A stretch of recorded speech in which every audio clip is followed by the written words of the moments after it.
see the screen clearly, please let me know in the chat. And I'll go ahead and send you the YouTube link so that you can view our session on YouTube if you're having that issue, being able to get a clear view of what we're doing. So let me close that. We're all set in YouTube. And now we're going to go ahead and go to Zoom. So again, I'm going to increase my size just a little bit more. And I'm going to go to lausd.zoom.us. Now, if you created your Zoom account during that period in March when we left our physical campus, you might not have yet converted your account yet. If you haven't, if you haven't used it since we went on summer vacation. When you visit the lausd.zoom.us page, you're going to come to this lausd/zoom splash page. We're going to go ahead and sign in, and we're going to use our single sign-on email address and password to sign in. If this is the first time you're visiting lausd.zoom.us, you're going to get a message that says, verify your district email address. And all that's going to happen is it's going to ask you to accept the terms of service.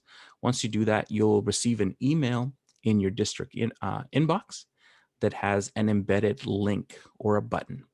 All you have to do is find that email in your LAUSD inbox and click on the blue button, and you'll come to this account screen. You don't need to do that right now, but just so you know, it takes usually between 3 to 5 minutes to receive the email. Sometimes that email goes into spam or clutter, so keep an eye out for that. And if you don't see a message, or I should say an email from lausd.zoom.us, please reach out to them. Their contact information is on that same splash page at lausd.zoom.us. It's important that you transfer your regular account to an LAUSD Zoom account so that you don't have any issue accepting students into your meeting. And if somewhere down the line you want to use the integrated feature in Schoology where you can embed Zoom into Schoology, you don't have any trouble doing that, that little aspect of it. It might not be so necessary for the elementary level, at least at this point, but it might come up down the road. So you want to make sure that your account is accessible. Okay, so we have our first question regarding YouTube. Yes, you can head over to YouTube. Let me give you the direct link to the account so that you can view this straight on YouTube. Give me one quick second.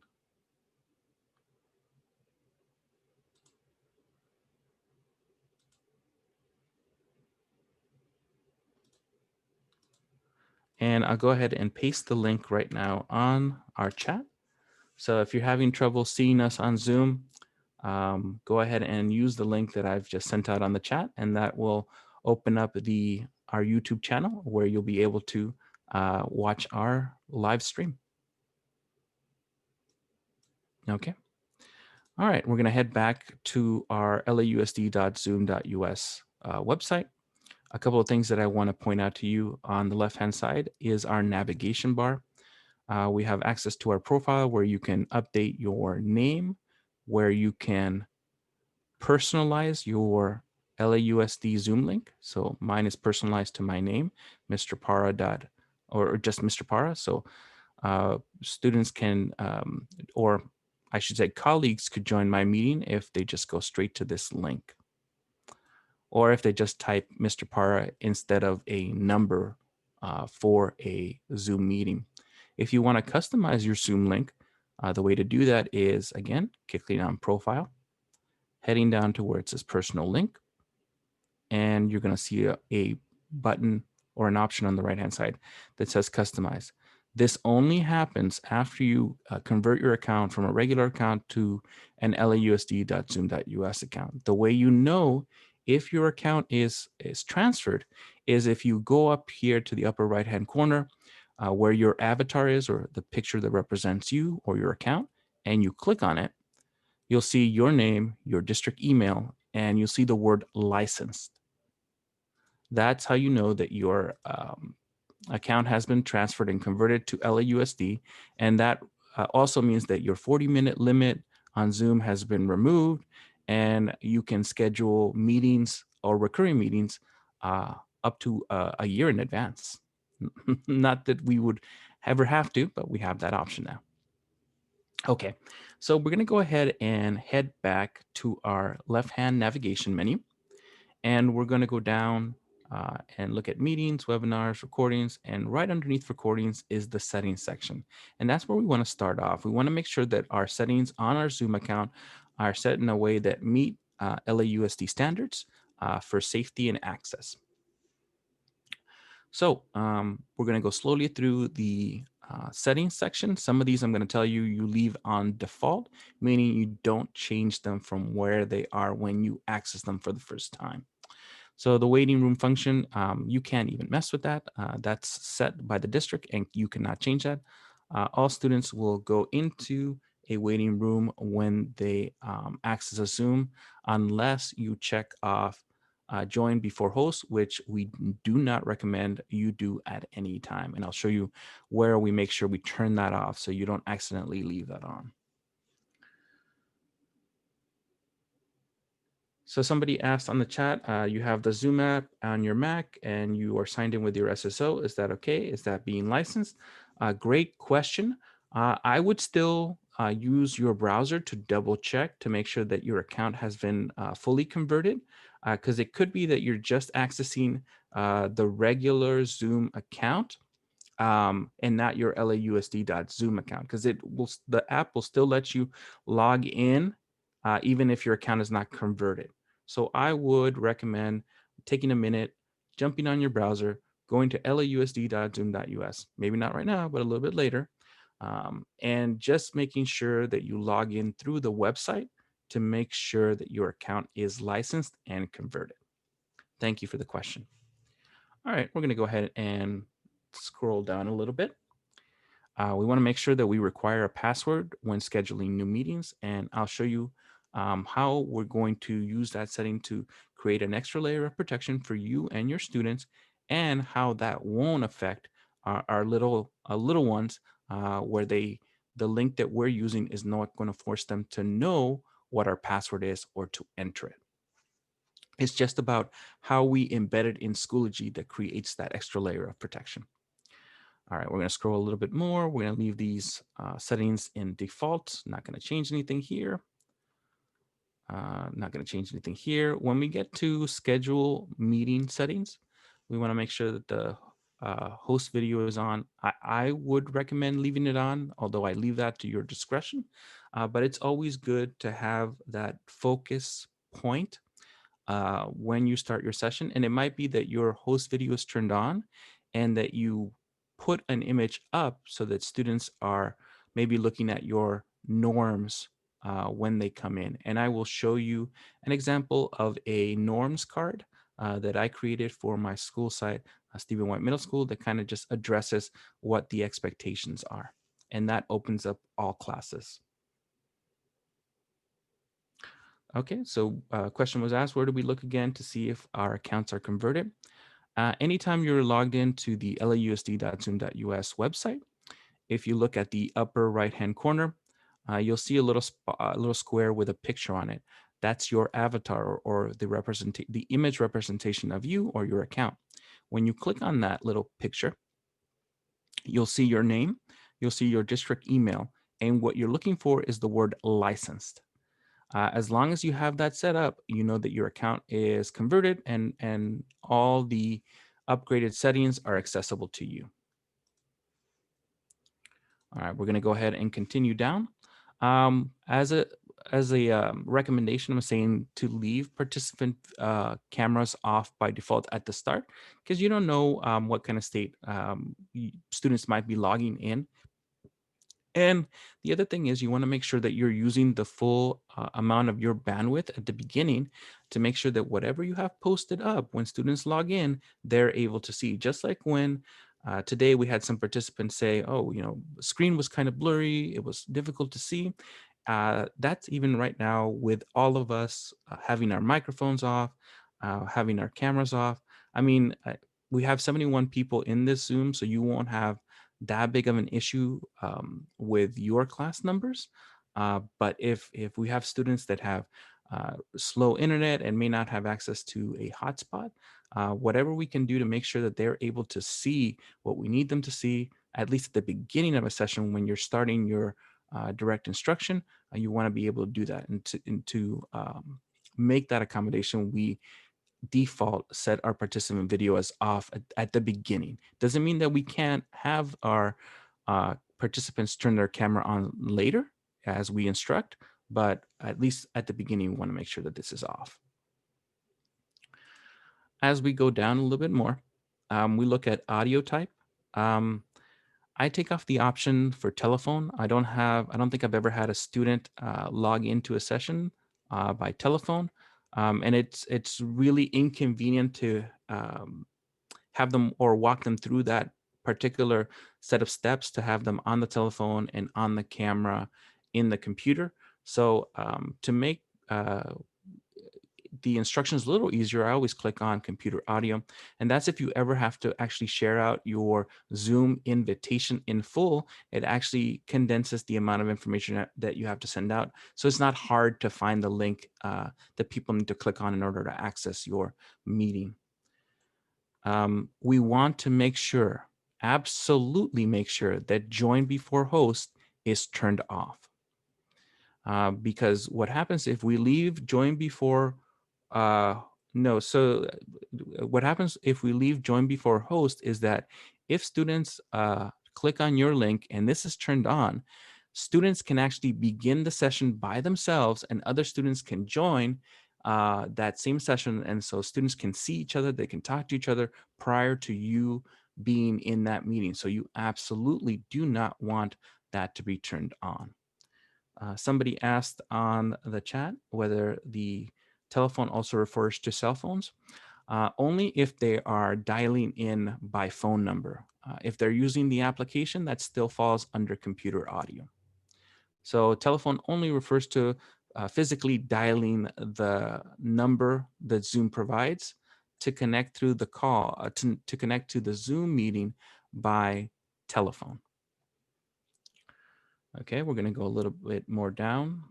So join before host, please leave off. Everything underneath that, we can leave on default. If mute participants upon entry is not turned on, go ahead and turn that on. Again, you want to avoid that cacophony of sound at the beginning of a session. Make sure that you enter your session in as much of a controlled environment as you can, have.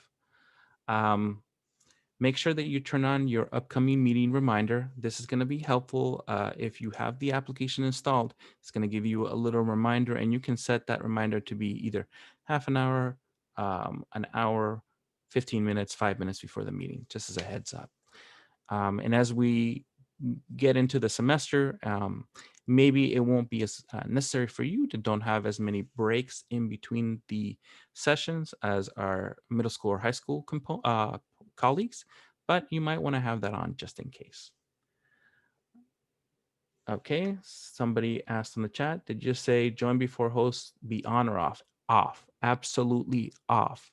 Join before host must be set to off. Thank you so much, Ms. Parker, for jumping in and adding that. Let's see. If you are having an issue where you can't change most of your settings, make sure that you have converted your account to lausd.zoom.us. If you don't have access to a lot of these settings, it may be because you haven't converted your account yet. And then there's some, like the ones we saw at the beginning of this, that are grayed out. And that's because of the district decisions, but there are very few of those that are actually, you have a lot of autonomy in the way that you set up your meeting, but there are some recommendations, again, for safety that we want to make sure are off. Okay, good. So Ms. Ponce, if you want, we'll talk a little bit at the end and you tell me specifically what settings you're looking to change, and I'll help figure out why you may not have access to them. Thank you for the question. Okay, so we're going to head back down. So we're turning on upcoming meeting reminder. We get to the in-meeting basic settings. We want to turn our chat on, but we want to check off prevent participants from saving the chat. We don't want our participants or students being able to save what was typed into the chat. We also want to disable, we don't want to allow private chat. So that private chat must be turned off. We also want to turn off auto saving chats. Underneath auto saving chats, we have sound notification when someone joins or leaves. This is the little bell sound that we hear when somebody joins and is waiting in the waiting room. We want to make sure to turn this on and that it is set for everyone. A question came in the chat. It says, do we have to do our setting each time? Absolutely not. Once you do your settings once, they are set. There is no need for you to go back and ever change them unless you want to. So regarding student policy regarding the cameras, I'm going to direct you to your site administrator. Um, the district hasn't really set a specific set of instructions requiring students to turn their cameras on. So it's whatever your school site has decided as a base set of rules or norms for your students. So please refer to your site administrators for that particular question. What is your site decided to do regarding cameras being on during the session? All right, we're gonna go scroll down a little bit. We don't need to do anything for file transfer or feedback. We wanna make sure the co-host is turned on because in case you wanna invite another teacher or colleague into your meeting, you wanna give them the same ability to manage your meeting controls just like you. And we wanna make sure that polling is turned on so that you're able to create questions in advance and then send them out to the participants during a meeting. Okay, I don't think there's anything else we need to deal with here except screen sharing. We want to make sure the screen sharing is turned on. We want to make sure that at least for default, at the beginning, at the start of a meeting, only the host is able to share a meeting. Now you can change this and allow participants to share their screens. And that's as simple as going into your menu and you'll see the screen share button. And right next to it, you'll see the more options. And all you have to do is allow participants to share screen. All right. We want to make sure that annotation is turned on and the allow saving of share screens with annotation. We go down a little bit more. We want to make sure that the whiteboard is turned on and that we check off allow saving of whiteboard content. The rest of these are defaulted. I haven't changed them from what they were when I first got my account. Then we get to in-meeting advanced settings.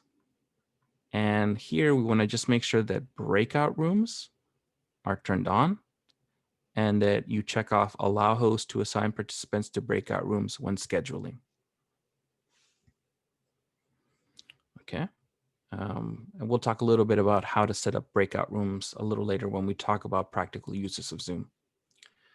We don't need to change anything else in the advanced settings, except for when we get to virtual background. Uh, leave that on. We want to give students an opportunity to use that virtual background to hide some of that background noise.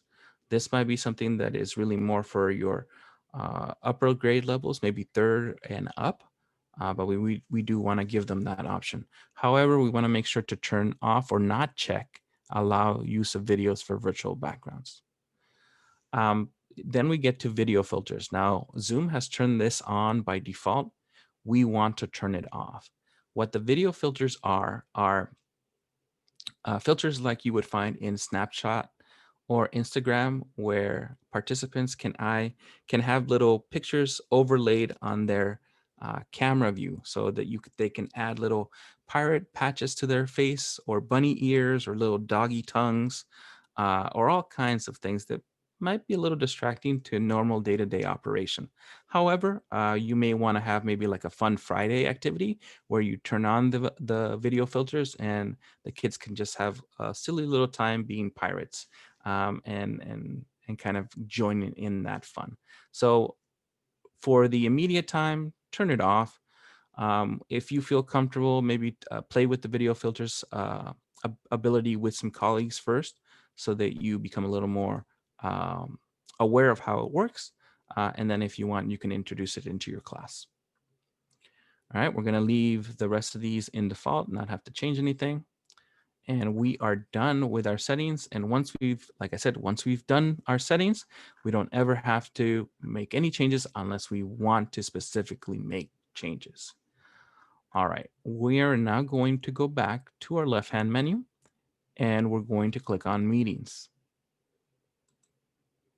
The reason we're going to click on meetings is I'm going to take you through scheduling your recurring meetings uh, for the foreseeable future of this semester. All right, really quick, somebody on the chat asked, are there pictures to choose from for the virtual background? Yes, it's a little limited. You can actually look at them right now. If you check your menu at the bottom of the screen, next to the little icon that looks like a microphone, you'll see the icon of a video camera. To the right of that, you'll see a little arrow. When you click on that arrow, you're going to see the select camera menu. And right underneath that, or above that, depending on how you're looking at it, you'll see an option to choose virtual background. When you click on that, it'll show you the options. So right now, I have a few options available to me.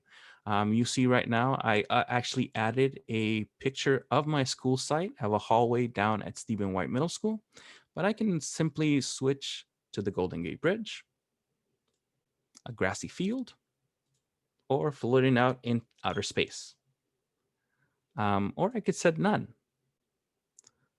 but I like my little hallway screen. And if you're thinking to yourself, how do I add a personalized picture or image as a background? Well, when you click on that choose virtual background, right above the backgrounds that you see, you'll see a little box that has a plus sign on it. If you put your mouse over that, you'll see the option to add image. And at that point, all you're going to do is click on that and then navigate to where your image is being stored. So is it in your documents? Is it in your desktop? Is it in your pictures folder? That's all it is. You just pick where the picture is that you want to add as your background.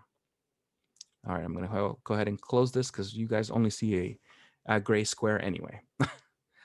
All right, so going back, we're going to go ahead and schedule our meetings for the remainder of this semester.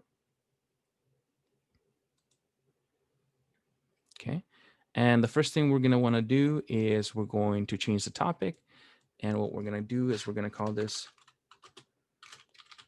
Mr. Para's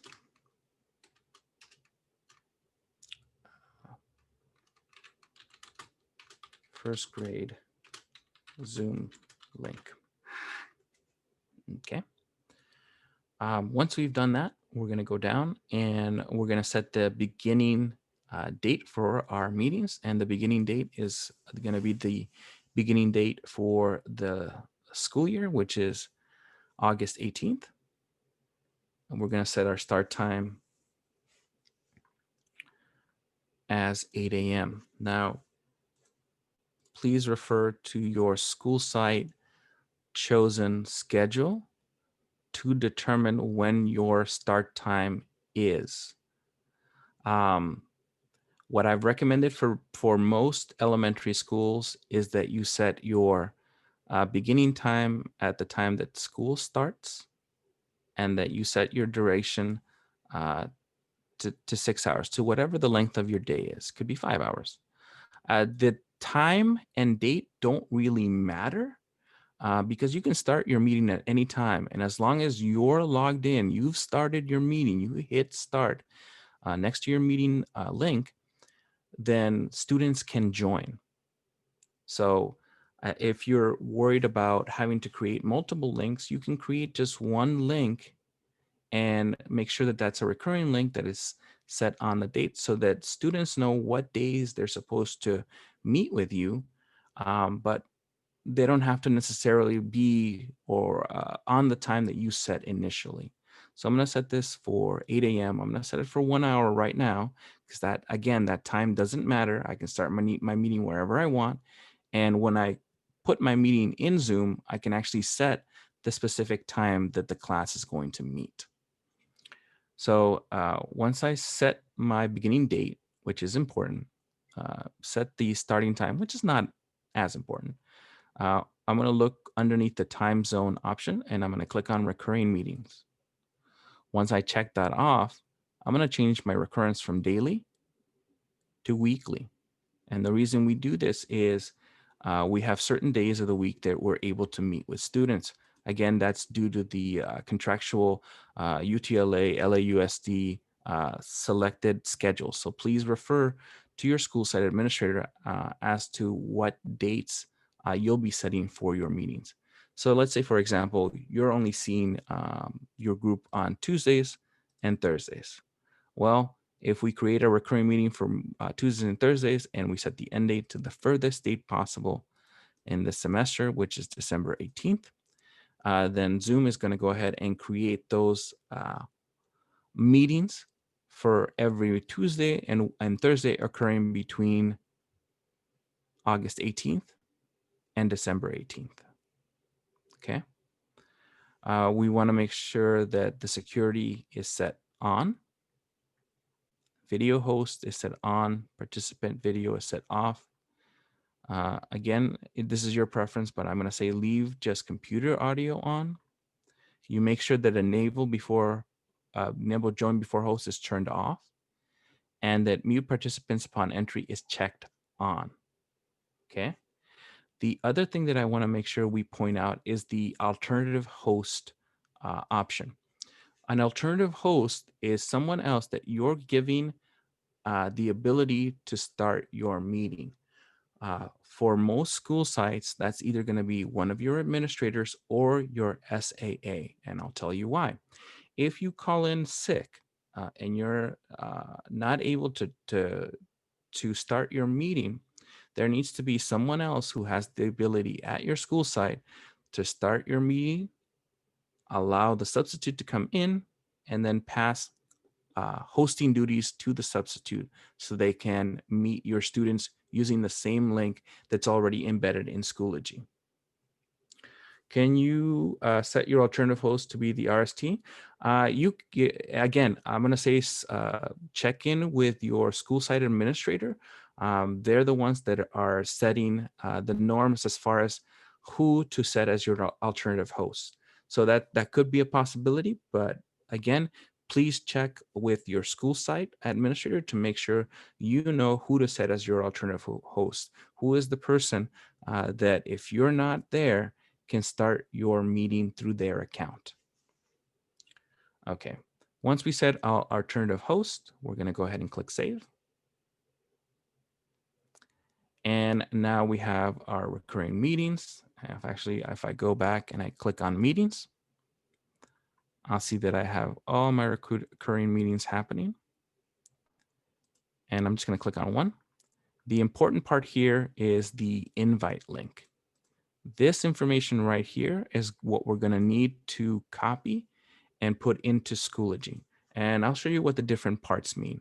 So the beginning part, lausd.zoom.us, identifies this link as saying, this account has been converted. It's going through the LAUSD filters, and it belongs to a district employee. The series of numbers that follow identify this meeting as belonging to you and your account. And then the letters and numbers after PWD is the encrypted password. So this one link, when clicked on, will go ahead and automatically log a student into a meeting without having to use a password. So, but it's an unsafe right now just because we have the entire link right here. So any person who copies this down can access our meetings. So we need to add a little bit of safety layering to this. So we're going to actually go over to Schoology. And I know on our agenda, it says that we're practicing our Zoom functions first, but it makes more sense actually to jump to part 3, and then we'll come to part 2. So we'll talk a little bit about setting the link, and then we'll go back to that more practical functions of Zoom. So we reach Schoology by going to lms.lausd.net, and you'll log in using your single sign-on. We're going to go up here to our navigation, click on courses, and hopefully by now your courses are visible on Schoology. If they are not, you're going to be looking for your sandbox course. And a sandbox course is an empty course that you can use to practice your Schoology skills, create assignments and materials. And just so you know, just a little bit of a trick, if you create materials in your sandbox because your courses are not ready yet, you are not wasting your time, because there is a function where you can copy your materials from your sandbox course to your regular courses. So you can actually get a head start in creating some materials or your Zoom link and then copy that over to your actual course. So I'm going to go to my sample K5 course. And I'm going to show you the first way that we're going to create our link to Schoology. Now, the easiest way to create a link to Schoology is to use your Add Materials button that opens up this drop-down menu. And we're going to click on Add Assignment. And I'll show you why in a minute. We're going to name our assignment Start Here, and then dash Mr. Para's first grade Zoom link. And the easiest way to add our link is we're going to use these buttons on the bottom. And there are different options where you can embed items into this assignment. So I have the file, so I can add in a PDF, a link, which we're going to use today, resources that come from within Schoology, audio and video recording, which means that I can record from my computer and add maybe directions, additional directions for students, or an external tool. Somebody asked how I got to the screen, so I'm going to go ahead and restart this process. So I'm just going to copy this so I can have it. I don't have to type it back in. I'm going to close this. So the way we reached this is we went to the top navigation. We clicked on courses. We clicked on sample K5 course or our sandbox. So whatever course you have available that you want to create the link for students. And while we're in our materials page, we went up to add materials. We clicked on that. That opened up this drop-down menu. And we want to click on add assignment. And that takes us back to where we were. So we were going to get and putting our name in, which was Start Here, Mr. Para's first grade Zoom link. And we're going to use the button function that says link. And there are two things that I'm required to put in: the link or address of where my Zoom meeting is going to be, and the title. So I'm going to just go back to my Zoom meeting. I'm going to hold down my left mouse button, and I'm going to drag it over that link, invite link. I'm going to right click, copy. I'm going to go back to my Schoology page, and I'm going to click in that box, right click, paste. Now, what you need to watch out for is sometimes when I do that dragging from the left, it actually copies an extra space. So you want to check your link to make sure that that space is empty and that the H is flat next to the end of that box. In the title, we're just going to put in Mr. Para's Zoom link. and we're going to click the blue attach button. And the way we know this works is because you're going to get a little addition in a gray box right underneath our buttons that says Mr. Parra Zoom link, and it has the link information. We're going to set the due date to the furthest date possible in the semester. I know it, for some of you that might be a little different who are not on the semester system, but for semester people, we're going to go ahead and set December 18th as our last date, as our due date, I should say. We're going to set the category to ungraded because we don't want to grade this Zoom link. And then we want to make sure to unclick submissions and unclick comments. And that's it. So name, use the link button to add the link, set the due date to the furthest possible time in your semester. And we're going to go ahead and check off submission disabled, comments disabled, and hit create. Okay. And the reason we create it as an assignment is that it shows up right here in the upcoming section. But more importantly, if we exit back out to the main page, as soon as your K2 students log in, they'll see the Zoom link meeting right to the right hand of their screen. They don't even have to look for the course. They see it right there on the main screen. So the first question that I see in the chat is this for the district to have? No. So in Schoology right now, when you put in this Zoom link, this is for the students.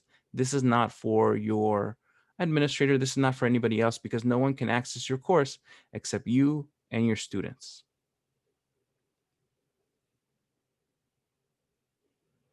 Okay. And then I got a question that says, please, can you please add the link in the chat box? And then say, where is the invite link? Can I ask one of you to elaborate a little bit? What link are we talking about?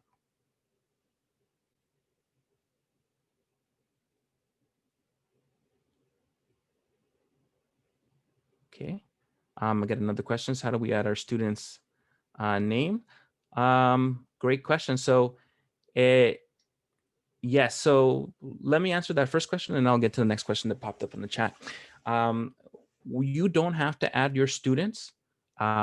When your students are programmed in MySys and they are post-committed, as counselors would say, your classes will be generated on Schoology. And if we look at a course that's already available, this English period 1,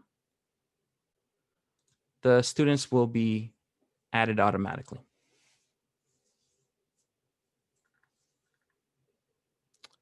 Oh, thank you so much for that clarifying piece of information. So the link that we need to copy into Schoology, we get that from the recurring meeting that we created. So if we go back to our LAUSD Zoom page and we click on meetings and we pick any of the recurring meetings we created. So here's the one for Tuesday, August 18th, Mr. Parra's, Mr. Parra's first grade Zoom link. If I click on that, then it opens up my meeting information. And the link that we want to copy is the invite link. It's this link right here that's next to copy invitation. We are not going to copy the invitation. We are only going to copy the link right before the invitation, the invite link. Thank you for that clarifying information. And then the question from Miss Loom, can we use the same link every day? Yes, exactly. And that's what we're doing when we're creating the recurring Zoom link, is that we're creating these different sessions, but the reality is that you're using just one link for each of your classes/courses. Now I'm using the word course and class interchangeably because they mean the same thing. Do we need to make 5 Zoom links? Yes, if your site requires that. For some elementary teachers, you can use the one single link, and I'll show you how to differentiate it for your kids. So in Schoology, if I go back to my elementary sample course and I click on my start here, this created the Zoom link that students will need to click on. And from Ms. Vasquez, do we need to give them a passcode in addition to the link? Absolutely not. And I'll show you why right now. When I click on this link, it opens up the meeting automatically. The password is embedded in the link. So we don't need to give any additional information to students. But the other thing is that students can't actually see what the link is from this embedded information. So that's that layer of protection we were talking about. And then here students can either open up the meeting or join from the browser. So I'm going to go ahead and cancel that. Here's how you can liven up this assignment just a little bit and maybe help your visual students out a little bit. So I'm going to show you how to create a visual button inside an assignment. To do this, we're going to use a new tab in our browser, and we're going to use a Google Docs shortcut. So what we're going to type in is doc for document dot new, and go ahead and click enter. The question from Ms. Dale is, what do students do when Schoology is down? Well, when Schoology is down, they're not going to be able to access your Zoom links. And if Schoology is down, it's down for the entire district. So you're not going to be penalized for the system being down and you not being able to hold your courses. Okay, so we have our Google document. I'm going to increase the size a little bit to make it easier to see. And I'm going to show you how to create a visual button. So to do that, we're going to use the function called insert 1, 2, 3, 4 from file. I'm going to click on insert image and I'm going to search the web. That opens up the internal search in Google Docs, and I'm just going to type in Zoom logo and click enter. I'm going to find a logo that looks nice, select it. I get a blue or a white check mark with a blue circle. I'm going to go down here where it says insert, bring it into my document. It's really big. I want to scale it down. So I'm going to click on it. It's going to bring up these little squares.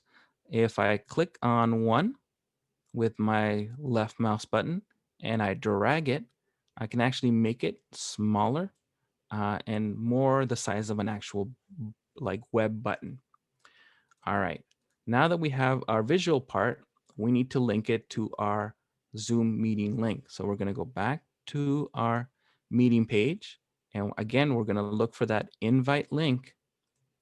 And we're going to hold our left mouse button, drag it over the link, and then let go, right click, copy. We're going to go back to our document. We're going to select it, make sure those squares and those lines are around our picture. Right click, and then we're going to go down to where it says link. And we're going to go ahead and click anywhere in that new box, right click, paste. All we have to do then is just hit apply, and we've now created a visual button. So we're going to use our mouse and select our button, right click, copy.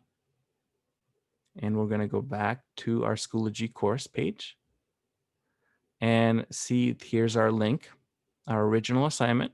We're going to edit it by clicking the little spoke and going down to edit. And now in that text box, we're just going to click anywhere, right click, paste.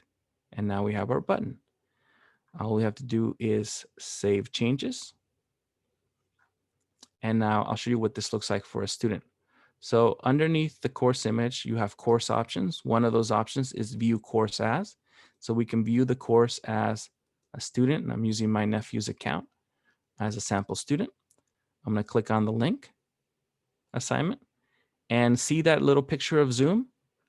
We turned that into a button. If my nephew were to click on that, it's going to open up the Zoom link. So if you want to create a more visual, more enticing, easier to find button for your kids, you can do that instead of using the insert link function. And we can actually take that one step above. And if we have people here who love using GIFs for our students, we can use Jiffy and Zoom. And I'm going to use this Elton John GIF. Copy the location. Go back to my document. And I'm going to use the same steps I did before, except I'm going to make one little change. So insert image, but this time I'm going to go down to by URL. And by URL, all that means is where is it located?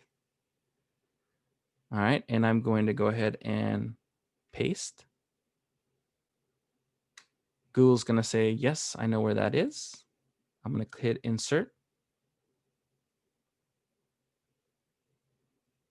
And I'm going to click on it. I'm going to resize it. I'm going to go back to my Zoom page, find my invite link,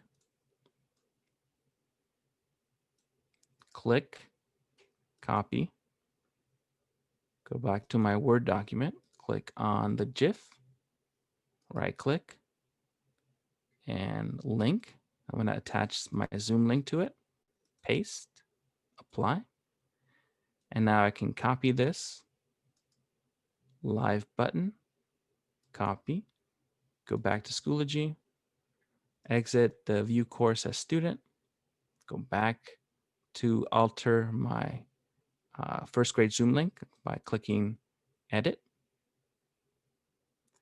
And I'm going to delete my Zoom button. And I'm going to right click, paste my new Zoom button. And I'm going to save changes.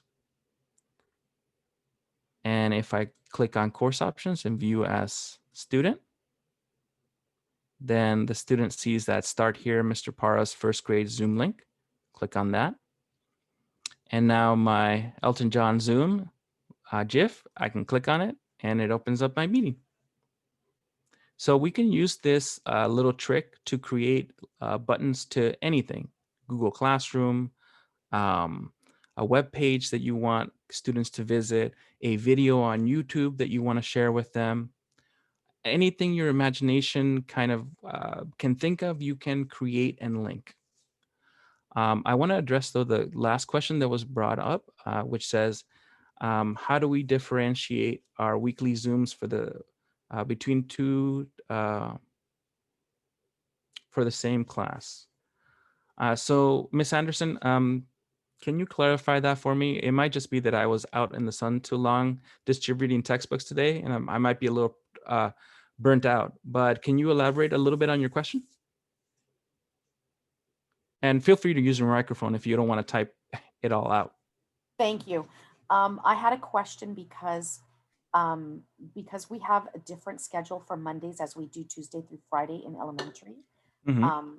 I wanted to schedule a recurring Zoom for just Monday and Mm-hmm. then another recurring Zoom for Tuesdays through Fridays. Mm-hmm. Oh, I got you. Okay, so what we're going to do is, in that case, all you're doing is when you create your assignment, all you have to do is change this from Mr. Parra's first grade. And you can say this is Monday's meeting. Save. And what we're going to do is just create another one and start here for Tuesday's meeting. And we can just grab your lausd.zoom.us, sign in, click on our Zoom meeting link, and then copy. Go back, paste Tuesday Zoom meeting link, attach, furthest date out, category ungraded, check off submissions, check off comments, create.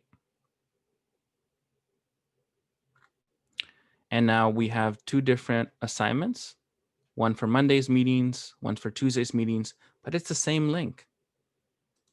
And that's the thing. You got to remember that the way Zoom works is as long as you've started the meeting, students can join, and you are not beholden to whatever times you set when you schedule those recurring meetings. You can use it at any time. Of course, if you wanted to, you can go and schedule your recurring meetings that are just Monday meetings and recurring meetings that are just Tuesday meetings, and they would have different links. Um, but I don't see a reason you would want to do that except to really keep those two separate. I think that if you uh, and I've seen this only in middle school and high school, so forgive me, I'm also only using that experience, that if you do this differentiation in your assignment naming convention, that this is enough to keep students on track of which is which and which way they need to use on which dates. Somebody asked if we can insert the link without a picture. That's the function that we're using right here, where we're using, oop, let me go back. See, I made that mistake of not checking to make sure that that space didn't exist at the beginning of my link. And so the link was not copied correctly. So right click, copy. I go back. I edit this assignment. I make sure to click on the link button. Right click, paste. But I am going to, with my keyboard, hit that left arrow button and get rid of that space before the H. Make sure that H is flush to the end of the box. And then Mr. Para's Tuesday Zoom link. And I'm going to click attach. Okay, now I know that this was put in correctly this time. I'm going to save the changes. And if I was a student to look at this, I would see my two meetings, my Monday's meeting and my Tuesday's meeting. And if I click on it, there's my link right here. What you don't want to do is you don't want to post the link meeting using the text box function, because that takes away the whole idea behind the extra layer of protection. We want to keep that link hidden behind either an image or a little link title. So, Ms. Hart, I hope that answered your question. Um, do we have any other questions regarding the Zoom link embed in Schoology?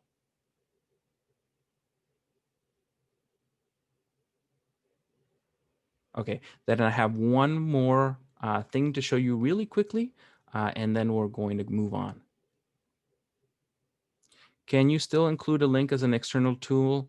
Yes, you can. The only issue with that is you're not going to get this upcoming access for your students. So for your K2 kids, where you want them to have really quick access to your Zoom link, because most of the things that you're going to be doing are face-to-face through the web conferencing tool. This is the easiest thing you can do for them, is that so that when they're logging in with their QR code, and as soon as they get into the system, then they see the meetings that they're going to be able to join. But yes, you can still use the external tool function. Of course, I would check in with your site administrator to see what the rest of your school is doing, because what you want to do is we want to make sure that there is a unified idea of what are we doing, and making sure that everybody across the school is doing the same thing so that all parents are on the same page. This is how I joined Miss Smith's Zoom class. This is how I joined Mr. Johnson's Zoom class at Anna Lee Elementary. No, we want to move away from giving parents Zoom ID numbers and passcodes. Again, I don't want to say you shouldn't do that, but ITD has been very adamant about us keeping that information protected behind a safety wall. In this case, Schoology. So please check in with your site administrator regarding the sharing of Zoom ID numbers and passcodes with parents. We want to make sure that your Zoom meetings are safe and that the information of how to access that is protected through a layer of security. The question was asked, will the external tool allow for attendance tracking? No, it will not. And let me answer that. So what the district is doing by using Schoology as the main portal for all grade levels is that we control the information, the access information. So whenever a student accesses Schoology, that access gets logged. So if I'm little Timmy and I log in with my QR code, then the district can see that I logged in on Monday at 8 a.m. and it also sees what courses I accessed. And so the district wants that information so that it can follow up with the schools and say, hey, we haven't seen this kid have any activity um, in Schoology for the last 14 days. We need to follow up. Um, if if that's the case. The issue with you giving the Zoom information directly to the parent is we're now bypassing Schoology and we're not capturing that information. So that might lead to some false positives, meaning that, you know, for K2, we have students that are not logging in at all because they have the Zoom ID number. And they're bypassing the whole function of the analytics tool, which is Schoology. Um, Ms. Lumas, if we check yes for passcodes, how come the password is embedded in the invite link? So students never have to type the passcode. That is correct. Now, the reason we want to have that passcode is if anyone captures the data for your Zoom meetings, they still can't join without that embedded passcode. So that extra layer of security makes it harder to hack into the meeting.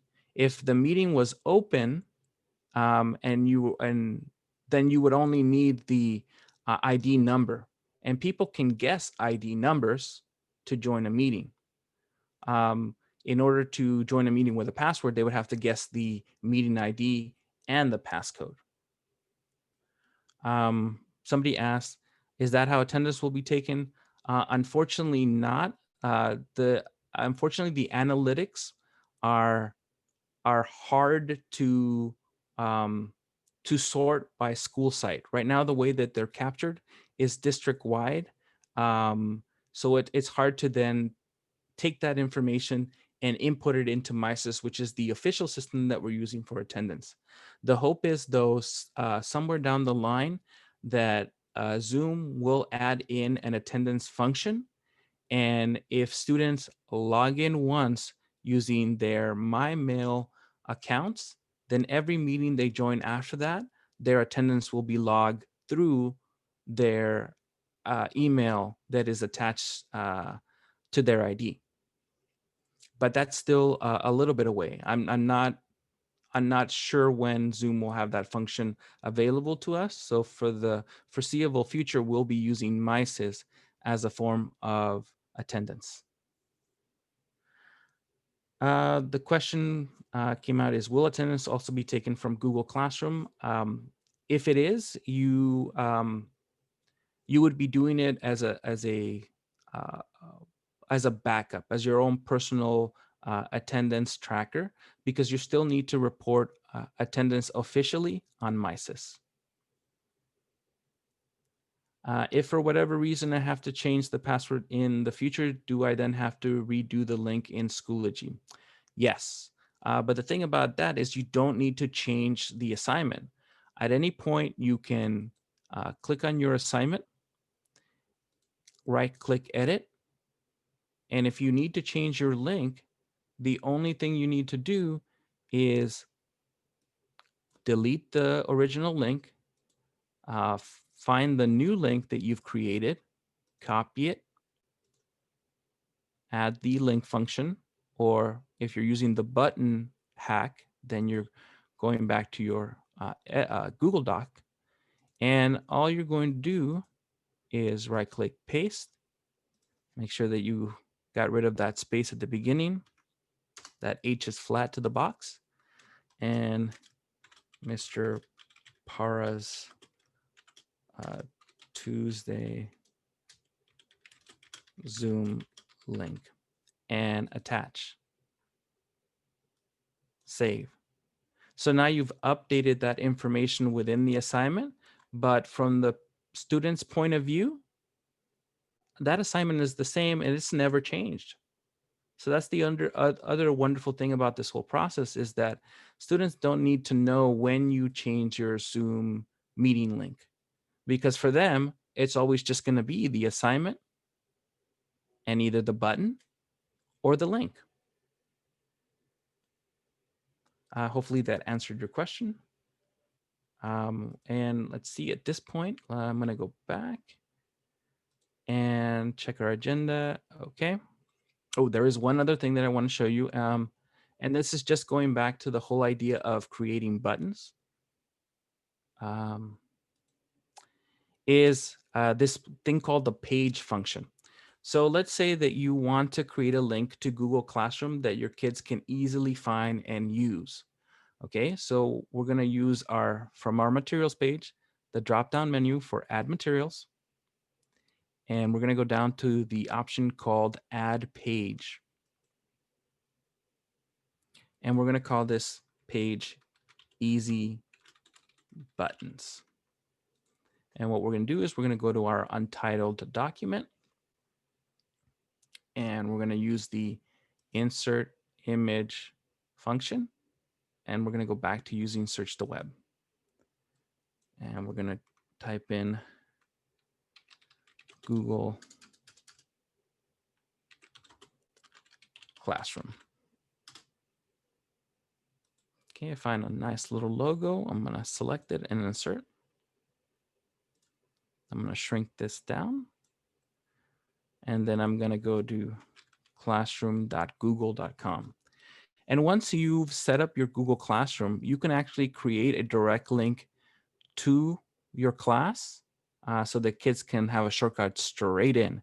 Because once they've logged in once, as long as they're not logging out of their LAUSD account, they'll have direct access. But for now, we're going to create just a link to the dashboard of classroom.google.com.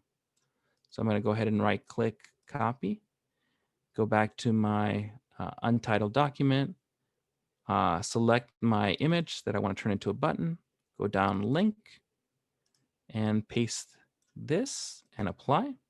Select my button now, right click copy, go back to Schoology, and I'm going to click anywhere in my text box and do right click paste.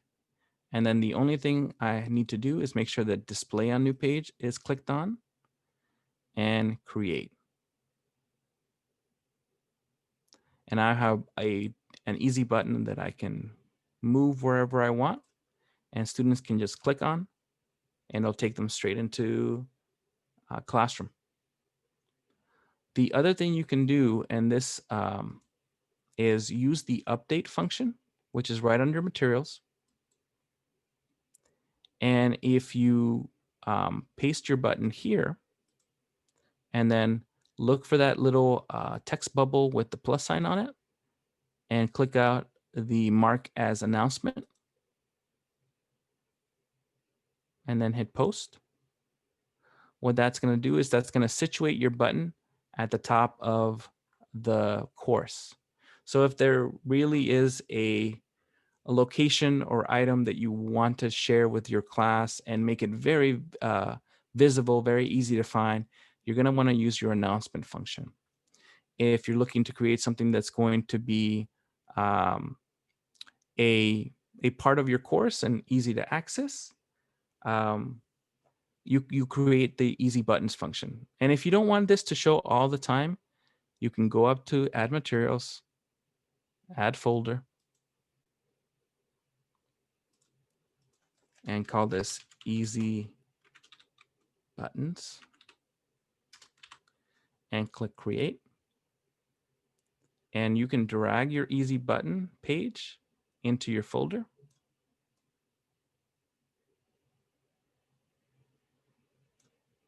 And now you can close your folder, open your folder, so that your buttons are there, your buttons are not there. Could you do the same thing for a Zoom link? Absolutely. You can turn your Zoom link into a button if you wanted to. Ms. Richardson asked, will you be able to view this later on YouTube? Absolutely. So not only will this video be available on YouTube as soon as the session is over, but it will also be available on mrpara.org, along with the step-by-step tutorials for most of the things that I'm taking you through.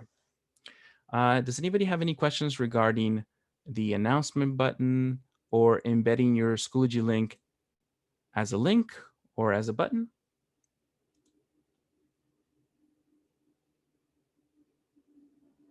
Oh, somebody asked, can we show how to create an easy button? Yes, absolutely. So what you need is a Google document, and you can open that document from docs.google.com, or you can use the shortcut I showed you, which is docs.new.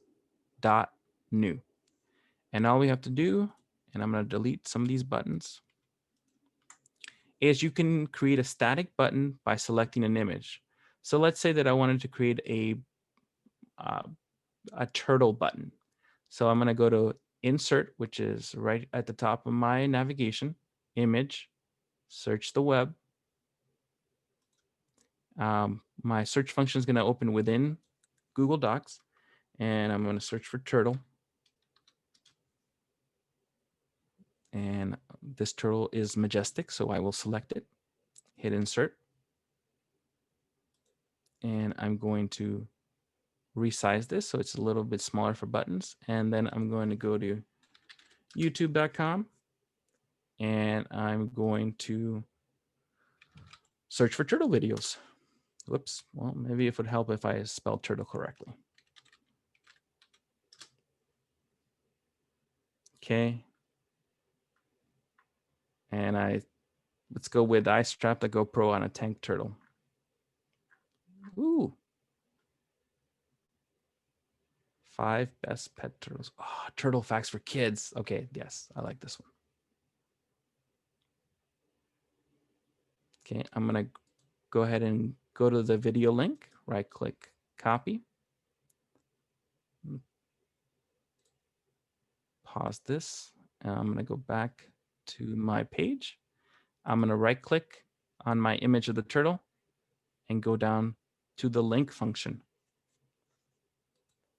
And once that box opens up for the link, I'm just going to go ahead and right click, paste. This is the video link, apply.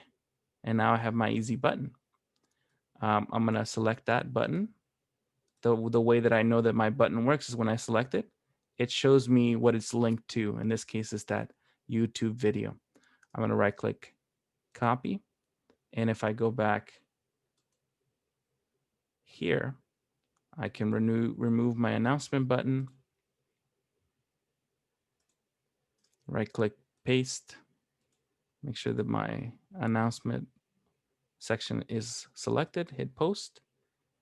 And if I go back to materials and view this course as a student, then the kids see that turtle, they click on it, opens right up to that video. Okay. Ms. Peretz, did that cover the steps? I also have them on the site. just www.mrparra.org, just for you. I have the next question. It says, last year students logged into Clever to access district approved websites like Classroom, BrainPop, etc. What are the district thoughts about using Clever? So the district is actually integrating Clever into Schoology. So if I can call your attention to the left-hand side of my menu within Schoology, I now have my Clever portal inside Schoology. When I click on my Clever portal, it's going to open up my Clever applications without having to use another set of password information, another set of user information and password. So all of your Clever apps are now going to be easier to access because students don't need a separate access code to get to them. They just need to log into Schoology and then they'll have access to the Clever portal and all the Clever applications. Mr. Castillo asks, how many announcements can you add? How many can you fit in the top? Unfortunately, Mr. Castillo, you can only fit one at a time. But if I can call your attentions to the update section, your announcements don't disappear. They just kind of float on top of each other in the update section. But if you want to really use the attention grabbing function, it's only one at a time, unfortunately. Let's see, Ms. Ponce is asking, are you able to show us how to integrate apps for student assignments? Yes, I am. I'm going to ask Ms. Ponce, is there a particular application that you're interested in seeing integrated into assignments? And again, feel free to unmute yourself if you don't want No, to type. not a specific app. I just want to know how to integrate the app so that if I give students assignments on different things, Newsela, Clever, BrainPop, whatever, how that translates into a Schoology assignment Awesome. Okay. or gets into the group. No problem. So let's use NewsELA as an example. So I have my NewsELA function that's integrated into Schoology.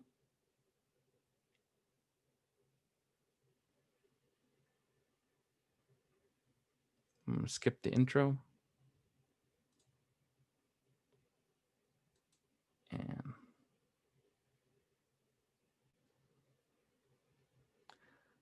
And so this is going to work a lot better for you than it is for me because I don't have any registered courses right now. Actually, let me see if I can do this in one of the registered courses. Courses. I'm going to use this English course. NewsELA.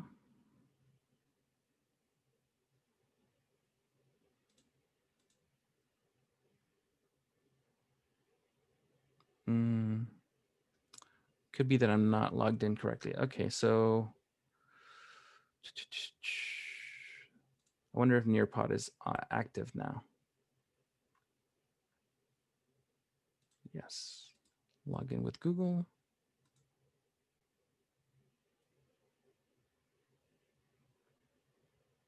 Thanks. Okay, so when it comes to Nearpod and other applications like Clever or NewsELA, what you're going to get is this user interface within Schoology. You're going to be able to create assignments through the third-party app and then import your scores into Schoology. So I'm not 100% sure if it's going to let me do that because I'm not the registered roster carrying teacher for any of these courses. So since being an out of classroom staff person, I don't have any courses that have kids that are assigned to me. So that's the issue with some of these applications is that you need to be the roster carrying teacher in order to be able to use the function that allows you to then transfer those grades back into Schoology. So let me see if I can find one that that I actually have the ability to do that. It's a little more flexible. You know what? Let me use Kami as an example. Kami's a great kind of application that we love to use. So I'm going to use add material, add assignment. And I'm going to call this test assignment. And I'm going to use Kami to assign it.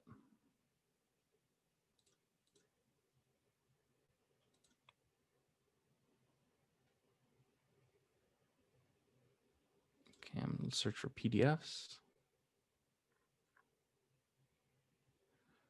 Okay, select. And select English Large and create.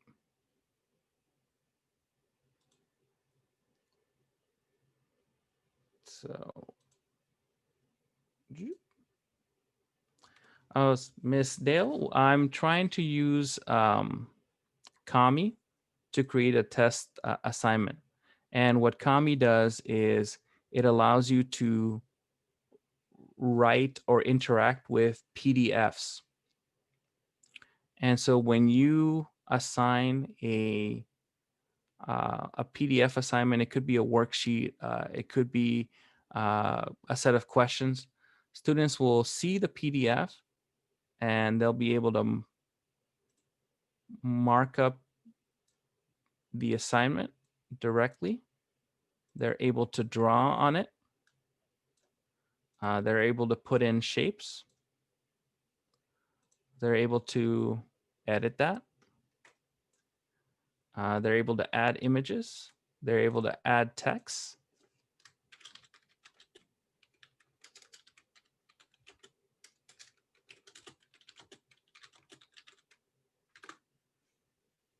Yes, they can send it in for grading. Thank you so much for asking. So I'm going to increase the size a little bit. And up on the upper right-hand corner, you see this button right here that says turn in. When students turn in an assignment through Kami, it actually dumps it back into Schoology for you to see. The next question is, did the district pay for Kami? Yes, they did. The district just ended their or just added their agreement with Kami, and so everybody district-wide should have access to Kami at all grade levels. Yes.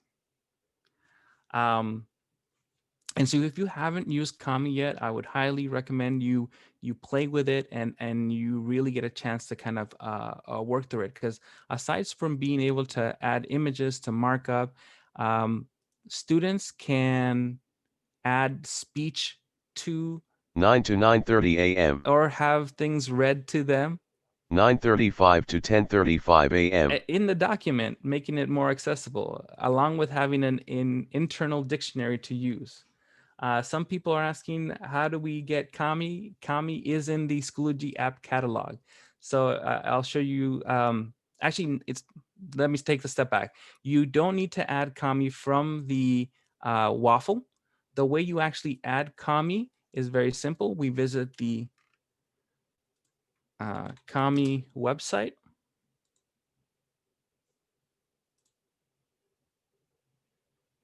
And you just create an account using your LAUSD single sign-on. Once you do that, let me go back. Then all you need to do in sign in.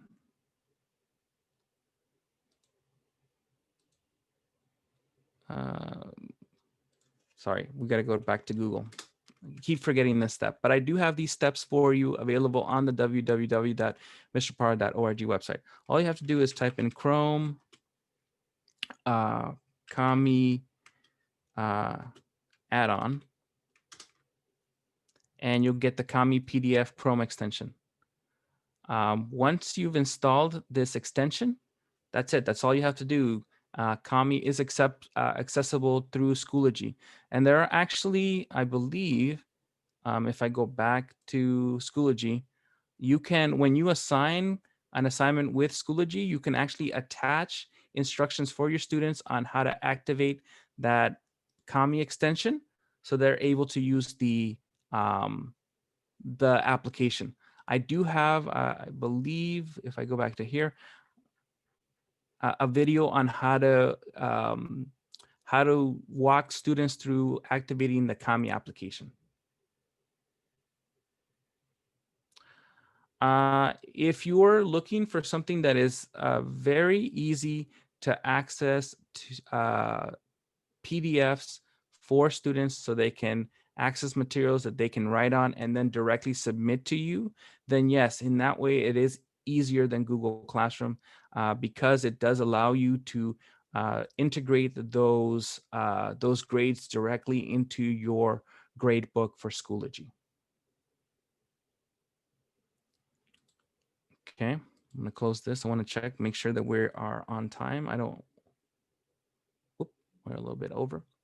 Okay, we got a little sidetrack, but does anybody have any questions regarding embedding Zoom links into Schoology or setting up your student links, or I'm sorry, your settings for lausd.zoom.us?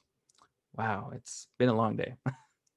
Okay, then we're going to quickly jump back to number 2, practicing using Zoom functions.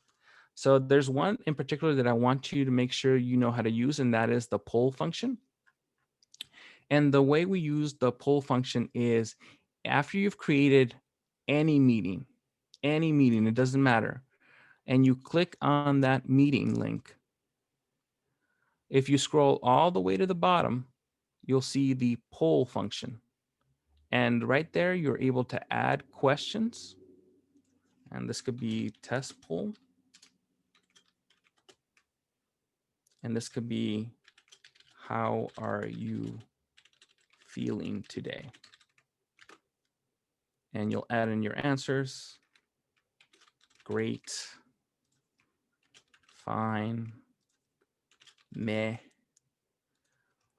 okay, I guess. And you can keep adding questions to your poll, or you can just save the question that you have. Actually, I want to make sure that I check multiple choice on this. Save.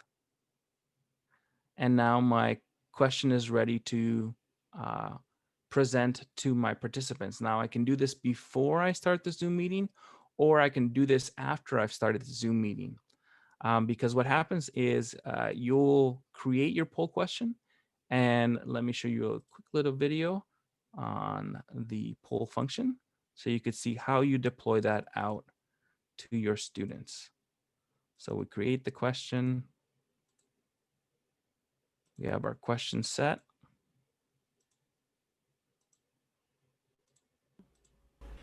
Is once we bring up our screen share functions, you're going to see this navigation bar on top. So right next to the box marked participants, you're going to see a button for polls. All we have to do is click on that button, and you see up here there's a downward pointing arrow. If I click on that, it opens a drop down menu that shows me the sets of polling questions that I've created. So if I go down to the one that we created, polling 3 sample questions, then it shows me all the questions that I've created under this poll. And all I have to do at this point is launch the poll. The poll will not be visible to participants. They're able to answer and interact with it. Please note, though, that you must have access to the application either on your phone or on your PC or Mac in order to use this function for participants. If participants are logging in using the web function, they will not see the poll. So as people are answering the questions to the poll, it gives me a timer, shows me how long this poll has been active. When I've decided that we're about done taking submissions, I'm just going to go ahead and click the end polling button. And then I have 2 choices. I can either share the results with the participants, or I can relaunch the poll question. But that's it. The whole process of both creating, deploying, and sharing the results are just a mere set of buttons that are within the user interface that makes it very easy to use. Thank you for watching this video, and I hope you found it useful. All right, enough of that guy. So let me show you the poll function in action. And some of you who did the Future Ready course for LAUSD may have already seen this used by the presenters, but if you see that poll function in front of you, why don't you go ahead and give it a try and go ahead and answer that question.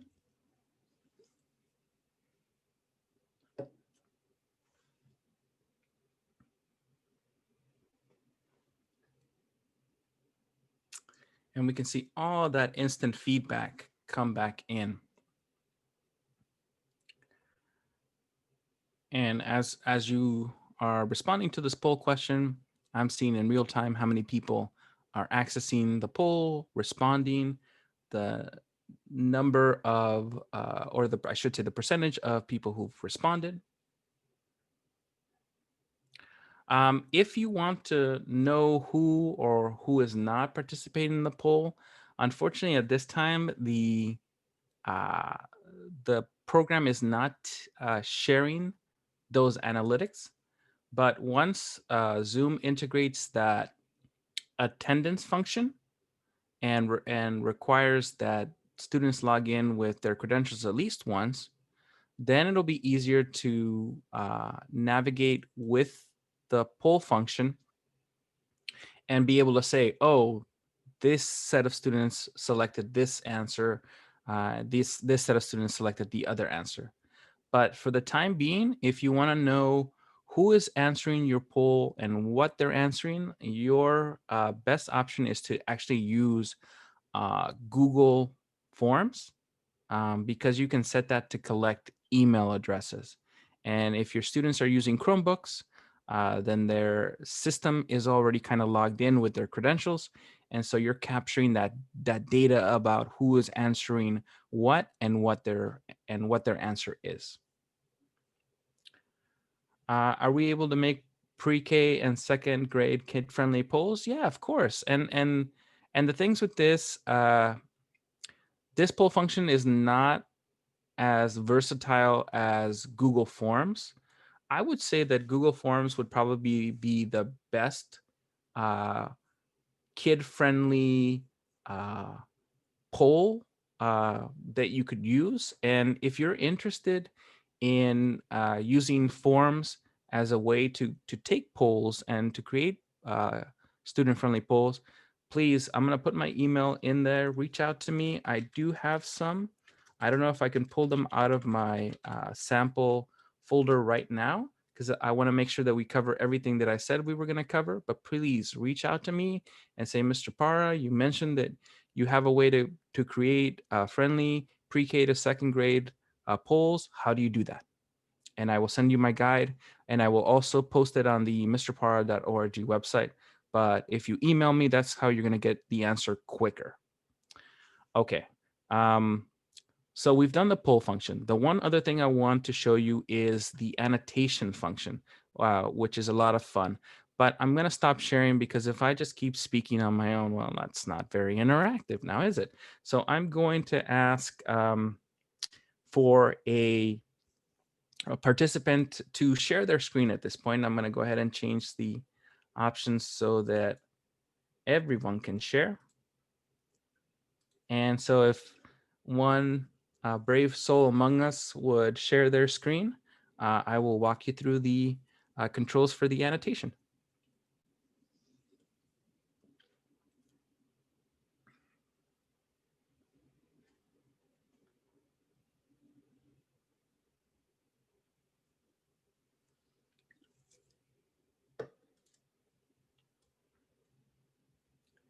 And so to share your screen, all you have to do is access that navigation at the bottom of your Zoom screen. You'll see a bright green button that says share screen. And then just go ahead and, again, I'm looking for a volunteer. Any volunteer? Thank you, Ms. Gomez. I appreciate it. So the rest of us participants, you're going to use your mouse and you're going to move it all the way to the top of your screen. You're going to see a green button that says you are viewing Ms. Gomez's screen. Next to it, the view options. If you click on that, you'll see the option to annotate. And some of us are a little more advanced in the annotation ability, but please feel free to add some love to Ms. Gomez's screen. Now, Miss Gomez, when you get tired of our nonsense, what you're going to want to do is you're going to navigate to the top. You're going to use your host controls, and you're going to look for the button marked More with 3 dots. When you click on that, you'll see the option to disable annotation. So go ahead and disable our ability. I understand how they did this, but I'm enjoying it, so no worries. But I want you to show them how to stop it. Yeah, I know. By the way, we love your background. We love Class Dojo. Thank you. And so once you've stopped the annotation, you actually still have the ability as the host to save what the kids have created, what they've added, and bring it back to use later down the line. So that's just one way that we can kind of add another interactive function into our Zoom courses, because these things are going to get tiresome after a while, especially if a student's been on for a good amount of time. You really want to give them an ability to do something that where they can affect change in what they're seeing. All right, thank you, Ms. Gomez. I'm going to go ahead and take back control of the screen.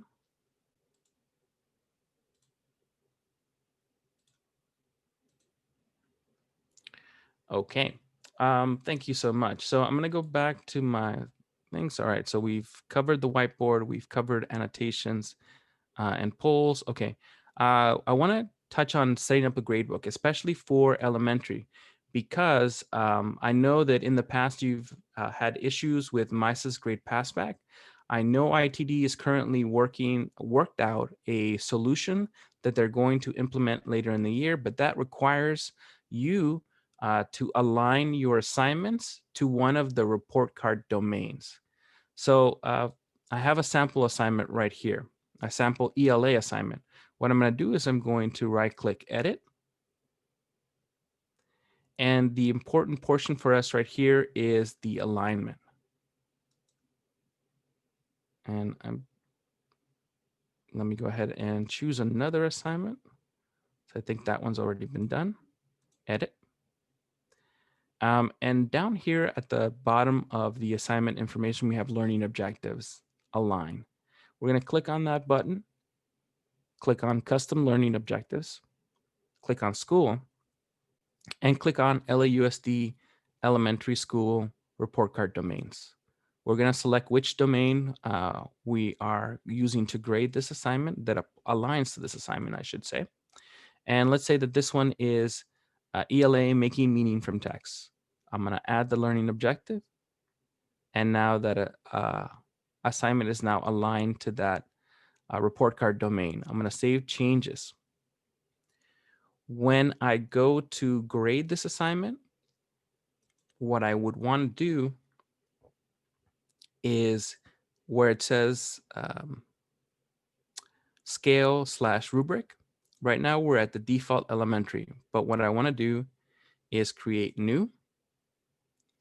And when I do that, I get the ELA making meaning from text. I'm going to copy that to the rubric title and create. And now when I save this and I go to gradebook, when I click on this assignment to grade it, I'm going to be using the criteria for making meaning from text. And then I use my 1 through 4 rubric to grade that.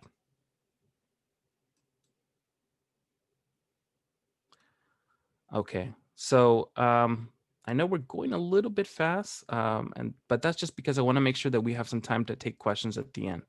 So how do we set up our grade book? So at the beginning of the year, how do we make sure that all our settings are set correctly so that we'll be able to use the MISA's grade passback?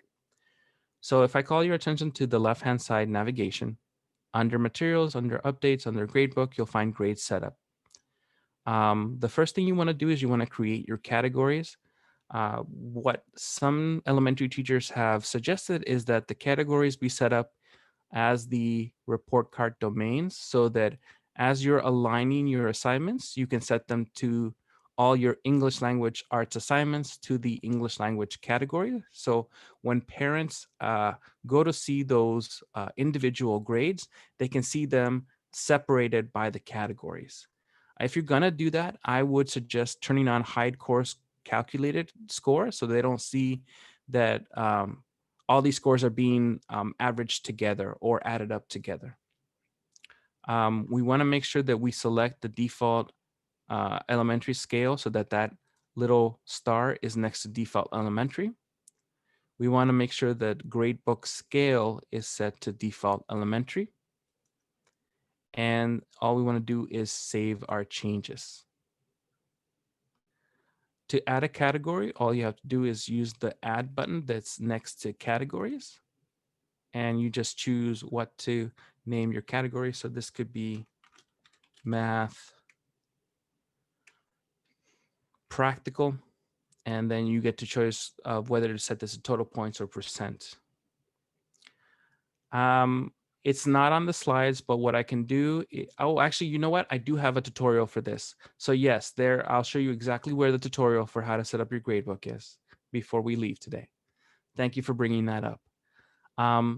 Once you set up your grade categories, your scale, and your settings here, and you've saved your settings, you don't need to do this for every single one of your courses or classes. We're going to just go up here to our copy settings button on the upper right hand corner, click on that. And then you're going to just select what courses you want to copy these settings to. So once you have the settings set the way you want them, you can then copy them to all of your courses/classes. That way you only have to do the setup once and then just copy it over to the rest of your classes or courses. All right, I'm going to cancel this. And before we go to questions, I want to show you on the mrpara.org website. If you scroll down where it says Schoology resources for teachers, I have the gradebook setup, and here is the one for elementary. And so that'll walk you step by step through that process that I just completely just rushed right through. But thank you for bringing that up. Okay, let's see, adding assignments. We did that using folders, changing your course icon. Okay, so we do this for funsies. Where's our gradebook? Okay, so if you click on courses, you're gonna have a bunch of these like blue generic buttons, which are A, boring, but two, make it difficult for students to have all these little buttons to differentiate their different classes. So I'm gonna click on one of these blue icons. And if I bring my mouse over on top of that picture, I get the option to edit picture. And I can either use one of the defaults, and already that's a little bit better. But more importantly, I can attach my own files to it. And I could add my little Bitmoji face, and that's the course picture. So, you know, kids can now tell the difference between their period 1 or the class 1 and their class 2. That's also in the Mr. Para guide. So please look for it, use it, differentiate your classes, make it colorful, make it accessible, make it easy to differentiate and be able to be able to bring some fun into it. All right. At this point, we're a little over 11 minutes before we end. So I want to go ahead and open it up to any questions that you might have about anything we covered, or maybe something else that you're just curious about and you want to bring it up and have us kind of talk through it. I will, Moscato, do that one more time, and that is by going to my courses, selecting any one of my courses in Schoology, looking at that little image on the upper left-hand side, clicking the edit picture function. And then because I want to use my own picture, I'm going to use the attach file option. And then I'm just going to select a picture that I already have. And that sets my course picture.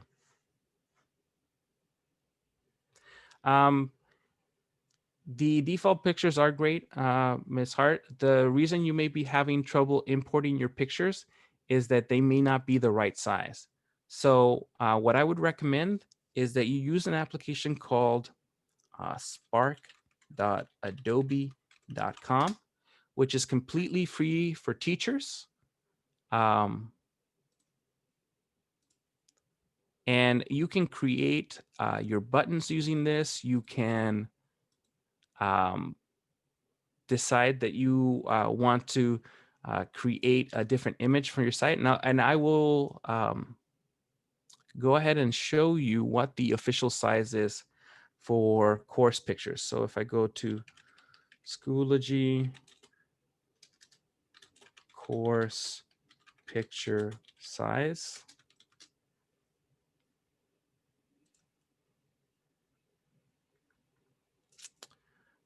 it's a 300 by 300 pixel square.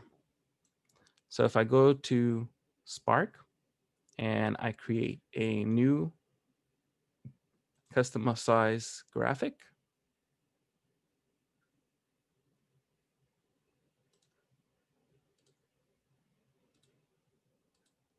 then I can put in the size, which is 350 by 350.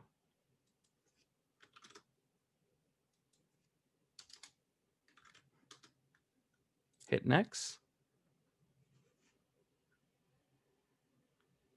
And then I can add a picture. Let's say find free photos, and I want to put a tiger. Put a tiger, pin it to the background. And whoa, that tiger is huge. Very fierce. Add text. And science.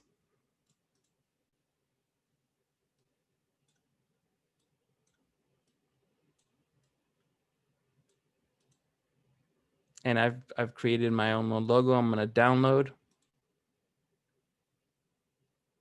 And I'll go back.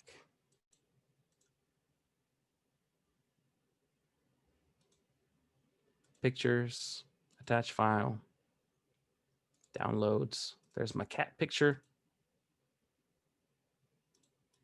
And now I have an awesome little graphic with a very intense tiger saying science.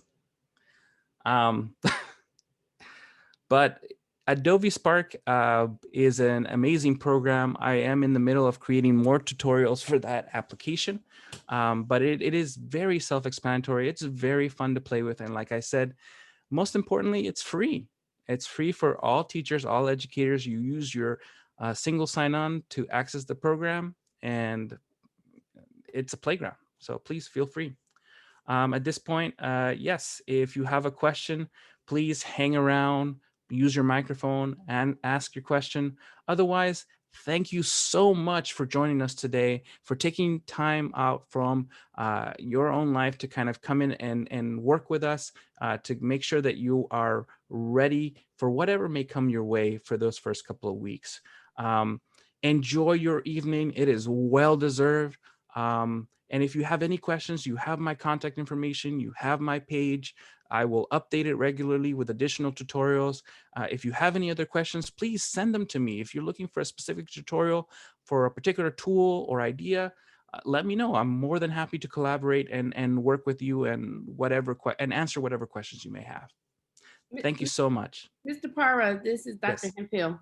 I Oh. just wanted to let everyone know, don't worry, I'm going to wrangle Mr. Parra some more this school year so we can keep, having these sessions where we can just step up our game and learn more and more, because every time I'm with him, I learn something else wonderful. So he